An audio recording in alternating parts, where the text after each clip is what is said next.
Number 1. In 1983, a neuroscientist named Benjamin Libet ran an experiment that should not have been possible. He measured brain activity the moment someone decided to move their hand, and what he found was disturbing. The brain started preparing to move 550 milliseconds before the person consciously decided to. 25 years later, researchers at the Max Planck Institute went even further. Using brain scans, they could predict which button someone would press 7 full seconds before the person thought they made the decision. 7 seconds. So when you feel like you're choosing something, that voice in your head saying, "I decided this," it's not leading. It's narrating. It's your brain's press secretary reading a statement after the decision already happened. Though scientists are still debating what this means for free will. Number 2. Here's the one that changes everything. From early childhood through age 7, your brain runs on something called theta waves, the same slow brainwave frequency adults only reach during deep hypnosis or meditation. What does that mean? It means for the first 7 years of your life, your brain was essentially wide open.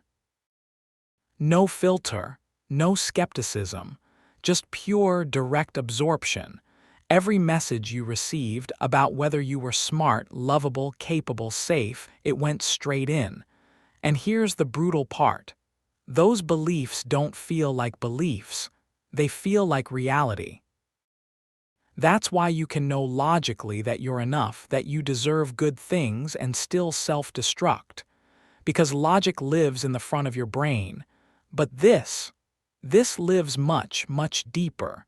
Number 3. Your subconscious struggles to tell the difference between something that's happening and something you're imagining, not metaphorically. For all practical purposes, literally. When you vividly picture a threat, your amygdala fires. Your heart rate climbs. Cortisol floods your system. Muscles tense. Your body is responding to a movie that only you can see. That's why anxiety is so physically exhausting. You're running from things that don't exist. But, and this is the part nobody talks about, it works both ways. Studies on athletes and musicians show that mental rehearsal alone actually improves performance. Their motor cortex activates the same way whether they're physically practicing or just vividly imagining it. Though physical practice still works better, the improvement from mental rehearsal alone is real. Your mind doesn't just generate fear from nothing. It can generate skill from nothing too. Number 4. Your subconscious does not want you to be happy. It wants you to be consistent. Psychologists call it psychological homeostasis, your brain's drive to keep things predictable. If you grew up feeling like you weren't good enough, your subconscious has filed that away as baseline normal. And when you start succeeding, when things get good, it gets uncomfortable. And that discomfort becomes self-sabotage, not because you're broken, but because your nervous system is doing exactly what it was designed to do, keep you in familiar territory. Familiar pain feels safer than unfamiliar success. Let that land for a second. Number 5. This last one is going to make you rethink every relationship you've ever been in. There's a concept in psychology called repetition compulsion, the unconscious tendency to recreate the emotional dynamics you experienced in childhood. Not because those dynamics were good.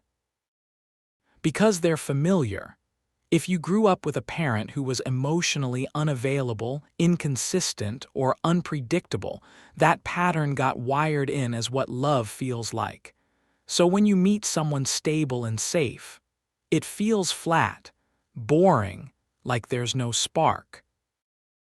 And when you meet someone who's hot and cold, exciting and unreliable, that feels like chemistry. It's not chemistry. It's recognition.